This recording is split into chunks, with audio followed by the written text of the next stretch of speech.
আজকের সংসদ প্রথম অধিবেশন ত্রয়োদশ সংসদের সেটি শেষ হলো এবং সেখানে আমরা দেখেছি যে মাননীয় প্রধানমন্ত্রী এটি কথা খুব পরিষ্কার করে বলেছেন যে সংসদকে কোনোভাবেই ব্যর্থ হতে দেওয়া যাবে না। অতীতের ইতিহাস থেকেই আসলে বলা যায় এটা মাননীয় প্রধানমন্ত্রীর এক ধরনের বার্তাও বলা যায় যে যেভাবে সংসদ ব্যর্থ হয়েছে তার জন্য নানা ধরনের রাজনৈতিক সংকট দেশে তৈরি হয়েছিল। সেটিকে মাথায় রেখেই হয়তোবা তিনি এই বক্তব্যটি বারবারই মনে করিয়ে দিয়েছেন। আপনার দৃষ্টিতে যদি একটু জানতে চাই।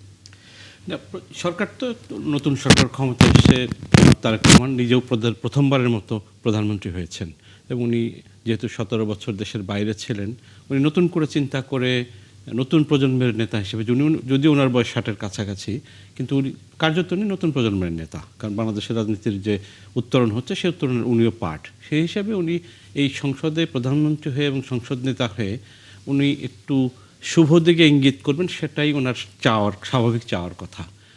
কিন্তু একই সাথে হতে পারে, আমি অনুমান ভিত্তিক বলবো, যারা আছেন অন্য বক্তা তারা হয়তো আমার থেকে বেটার বলতে পারবেন এই বিষয়ে।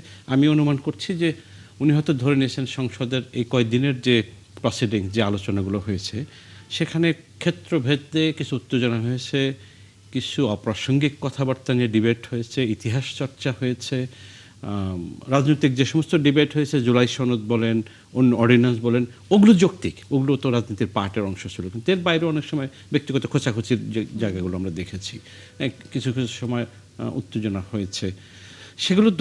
সেগুলো আশ্চর্যজনক না, কিন্তু হয়তো প্রধানমন্ত্রী হিসেবে বা সংসদ নেতা হিসেবে উনি হয়তো এই বিষয়টা নিয়ে উদ্বিগ্ন থাকতে পারেন। কিন্তু আরেকটা হলো যে মনে রাখতে হবে আমাদের যে প্রায় 2 দশক কিন্তু গণতন্ত্রের চর্চা বা পার্লামেন্টারি অ্যাক্টিভিটিস সেইভাবে ছিল না।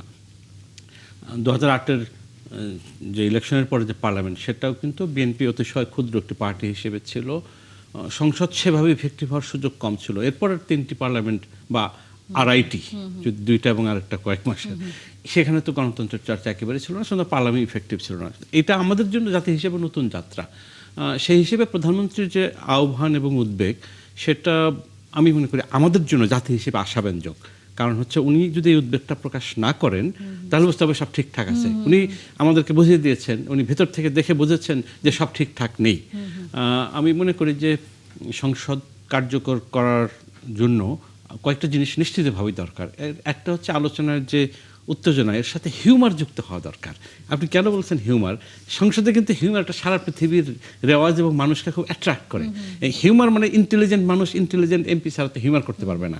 সুতরাং এই হিউমারাস আলোচনা হলে সম্পর্কটা উন্নয়ন হয়। আরেকটা হচ্ছে বাংলাদেশের প্রেক্ষিতে যেহেতু অনেকেই নতুন সংসদ সদস্য হিসেবে এসছেন, পুরনোরাও চর্চার বাইরে অনেকখানি ছিলেন, আমাদের সংসদ সদস্যদের যে মূল কাজ, বাজেট মেকিং, ল মেকিং, এই যে মূল কাজগুলো, সেইগুলোর ব্যাপারে অনেক সময় ব্যত্যয় ঘটে।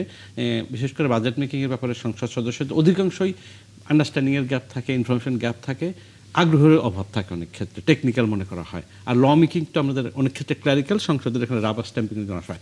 এই জায়গাগুলো যদি ফোকাস করা হয় তাহলে সংসদ সদস্যরা এক হচ্ছে তারা মোর ইনফর্মড হবেন, ইনফর্ম ডিসিশন নিতে পারবেন, কার্যকর আলোচনা করতে পারবেন।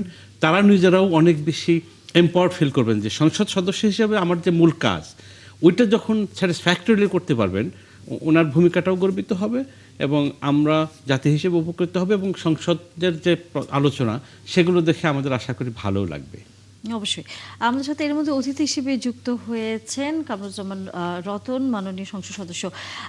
আপনার কাছ থেকে যদি একটু আশা করি আমরা তাকে সংযুক্ত করতে পেরেছি। কামরুজ্জামান রতন, বলবেন আজকে যেহেতু আপনিও সংসদে ছিলেন, মাননীয় প্রধানমন্ত্রী এই যে সংসদ যাতে ব্যর্থ না হয় তার জন্য তার যে এক ধরনের আহ্বান, সেটা আর কোন কোন প্রেক্ষাপটে তিনি আসলে এই ব্যাখ্যাটা দিয়েছেন? আমি প্রথমবার পার্লামেন্টে গিয়েছি। পার্লামেন্টে আজকে মানে শেষ বক্তব্যের আজকে পর্ব ছিল। আসলে আমি সদস্য হিসাবে এই প্রথম আজকে যে জিনিসটা উপভোগ করলাম এবং এটা হৃদয় দিয়ে আমি ধারণ করলাম। আর অতীতে নন পার্লামেন্টারিয়ান একজন দর্শক হিসাবে আমি অনেক পার্লামেন্টের সেশন দেখেছি, সরকারি দল এবং বিরোধী দল, এবং পরস্পর প্রতি যে শ্রদ্ধাবোধ এবং আবেগ এবং দায়িত্বশীল যে কথাবার্তা আজকে পার্লামেন্টে হলো, আজকের যুগে তো সবই তো থেকে যাবে। আজকের যে দৃশ্যগুলো, এটাও দীর্ঘদিন যদি এই কথার উপর এবং এই পার্লামেন্টের যে পরিবেশ, এই পরিবেশটাকে যদি আমরা সত্যিকার অর্থে আজকে যা দেখলাম, এটা হয়তো ক্যামেরায় বন্দি থাকবে, কথাগুলি রেকর্ডেড থাকবে, বাংলাদেশের মানুষ সবচেয়ে খুশি হবে দুই পক্ষ থেকেই যতগুলো দায়িত্বশীল মানুষ, সেটা রাষ্ট্রের হাউস অব দ্য আজকে যে লিডার বাংলাদেশের প্রধানমন্ত্রী জনাব তারেক রহমান এবং বিরোধী দলের যে নেতা, ওনারা যে পরস্পর কথাগুলো বললেন, এবং অপরাপর বিএনপির মহাসচিব সালাউদ্দিন সাহেব এবং ওই পক্ষ থেকে জনাব তাহের সাহেব যতগুলো কথা বললেন, এগুলো আমি ব্যক্তিগতভাবে আশা করব এটা মানুষ বিশ্বাস করতে চায়, এই পরিবেশটা সবসময় দেখতে চায়। তাহলে কি হবে, ওই যে ঐক্যবদ্ধ বাংলাদেশ, এই বাংলাদেশটা আমার সবার, এই মানচিত্রটার জন্য আমরা সবাই, মানচিত্র রক্ষার জন্য যেরকম আমরা সবাই যদি আমরা এক থাকি, এই দৃশ্যটা মানুষ হৃদয় দিয়ে ধারণ করবে এবং বাংলাদেশটা অনেক দূরে এগিয়ে যাবে। দেখেন তারেক রহমান তো একটা লিজেন্ডার একটা মানে পরিবার, এই কারণে বলবো ওনার বাবা ওনার মা রাষ্ট্র ক্ষমতায় ছিলেন, ওনার দীর্ঘদিন একটা কষ্ট না জীবনের একটা এমন একটা মুহূর্ত থেকে উনি আবার কামব্যাক করে বাংলাদেশে আসছেন এবং এসে বাংলাদেশের যে প্রধানমন্ত্রী মানে কি দায়িত্ব নিলেন। পাশাপাশি ওনার একটা পারিবারিকভাবে একটা ঐতিহ্যগতভাবে ওনার ভিতরে একটা শিক্ষা ছিল, প্লাস লন্ডনের মতো জায়গায় উনি আজকে একটা স্কুলের বর্ণনা দিয়েছেন। এরকম ভাবে কিন্তু উনি অনেক কিছু দেখেছেন, দেখে উনি কিন্তু এটা হৃদয়ে ধারণ করেছেন এবং বাংলাদেশে এটা প্রয়োগ করবেন, এই ইমপ্লিমেন্টটা যে উনি করবেন এই জন্য প্রস্তুত। আমার মনে হয় আজকে বিরোধী দলের নেতাও যেভাবে কথা বলেছেন, একটা কথা দেখেন আজকে বক্তব্যের সময় আমি খুব কৌতূহলী একটা মানে একটা দৃষ্টিভঙ্গি নিয়ে আমি একটা কাজ করেছি। প্রথম থেকে দেখলাম জনাব তারেক রহমান বাংলাদেশের মাননীয় প্রধানমন্ত্রী, উনি আল্লাহর নামে শুকরিয়া আদায় করলেন এবং আল্লাহর উপর শুকরিয়া স্বরূপ যতগুলো কথা বললেন, তখনই আমার একটু চুটটা আমার এত ভালো লাগতেছিল। এবং শুরুতেই প্রধান বিরোধী দলের নেতাকে উনি কতবার অ্যাড্রেস করেছেন জানেন? 31 বার। এইটা বাংলাদেশের পার্লামেন্টে কখনো কোনো কেউ কি বলতে পারবে? এই দৃশ্যটা কেউ কখনো পূর্বে দেখেছে? এবং আজকে সবচেয়ে যে অভাবনীয় যে দৃশ্যটা, যখন বিরোধী দলের নেতা বক্তব্য দিয়েছেন, ট্রেজারি বেঞ্চ এবং বিরোধী দল সবাই সমস্যার টেবিল চাপড়িয়ে মানে ঐক্যমত এবং একমত পোষণ করে যতগুলো ভালো দৃশ্য এবং ভালোগুলো যেখানে আমরা ঐক্যমত হবো দেশের জন্য, গণতন্ত্রের জন্য, সেম তারেক রহমান বাংলাদেশের ট্রেজারি ব্যাংক থেকে যখন প্রধানমন্ত্রী হিসেবে বক্তব্য দিয়েছেন, পুরো হাউস কিন্তু ওনাকে কিন্তু অ্যাপ্রিসিয়েট করে, এইভাবে কিন্তু টেবিল চাপড়িয়ে একটা অভিনন্দন জানিয়েছে। এই দৃশ্য বাংলাদেশের মানুষ আমার মনে হয় এই 54 বছর ইতিহাস কেউ দেখেনি। সুতরাং এই দৃশ্যটা শুধু ক্যামেরা বন্দী নয়, এই দৃশ্যের মধ্যে যতগুলো কথা হয়েছে, এই কথাগুলো মানুষের বাস্তবে রূপ দেখতে চায়। আমরা সেই কথা নিয়েই পরবর্তীতে আলোচনা করব। আমরা একটু ছোট করে মন্তব্য নিতে চাই ডক্টর মোস্তফা ফয়সাল পারভেজ আপনার কাছ থেকে। নিশ্চয়ই সংসদের নানা খবরাখবরের দিকে আপনাদেরও নজর থাকে এবং যেহেতু আজকে মাননীয় প্রধানমন্ত্রী বারবারই তার শেষ বক্তৃতায় বলেছেন যে সবাই একসাথে কাজ করা, দেশের জন্য কাজ করা এবং এই সংসদকে কোনোভাবেই যাতে ব্যর্থ হতে না দেয়া হয় সেই প্রচেষ্টায় যেন সবাই আমরা থাকি। আপনার কাছ থেকে এই বিষয়ে যদি মন্তব্য নিয়ে নিই একটু। জি, ধন্যবাদ আপনাকে এবং সম্মানিত আলোচক মণ্ডলী সহ দেশ বিদেশে যারা শুনছেন সবাইকে আমার পক্ষ থেকে শুভেচ্ছা। আজকে প্রথম অধিবেশনের আজকে সমাপনী দিনে প্রধানমন্ত্রী অনেকগুলো গুরুত্বপূর্ণ কথা বলেছেন। বিশেষ করে দুইটা বিষয়, স্থিতিশীল একটি সংসদ তিনি প্রত্যাশা করেন, একই সাথে কেউ কাউকে আমরা ব্যর্থ করতে চাইবো না।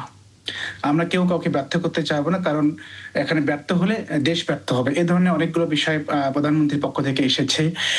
একই সাথে প্রধান বিরোধী দল বিরোধী নেতা যিনি আছেন ডাক্তার শফিকুর রহমান, তিনি অনেকগুলো চমৎকার বিষয় বলেছেন এবং আমরা যেন ইতিহাসে পড়ে না থাকি, আমরা যেন ইতিহাস থেকে শিক্ষা নেই এবং পাশাপাশি বাংলাদেশের যে অবকাঠামোগত উন্নয়নের যে বঞ্চনার যে জায়গাগুলো আছে, শিক্ষা, স্বাস্থ্য, পররাষ্ট্রনীতি সহ সবগুলো জায়গায় প্রায়োরিটি দেওয়ার কথা তিনি বলেছেন। আমার কাছে মনে হয়েছে আজকের সমাপনী অধিবেশনের যে অধিবেশনটা হয়েছে একটি চমৎকার অধিবেশন হয়েছে। সরকারি দল বিরোধী দল উভয় পক্ষেই প্রাণবন্ত আমরা দেখেছি।